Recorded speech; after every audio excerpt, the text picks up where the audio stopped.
Iată că oboseala e puțin mai complexă și din ce îmi spuneți dumneavoastră, arginina joacă un rol complex în toate aceste procese. Pe lângă acest aspect, mi-ați menționat că sunt alți factori, de exemplu, care pot ajuta, precum vitaminele sau alte minerale și așa mai departe. Iar dacă ne-am gândit în momentul de față, pe piața din România, există un produs care să combine efectele benefice ale argininei plus alte câteva elemente ce ne-ar ajuta pentru o stare de bine, pentru a putea gestiona deficitul energetic sau oboseala cronică? Da, aveți dreptate. Lumea farma s-a gândit la acest lucru, a luat aceste piese de puzzle și le-a unit într-un compus complex care încearcă să aducă organismului tot ceea ce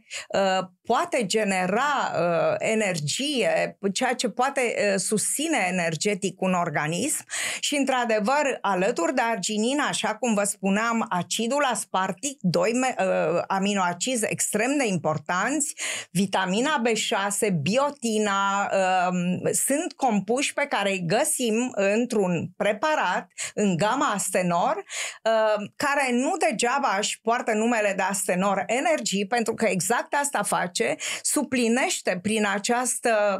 să spunem, colaborare între compuși nevoia energetică a organismului.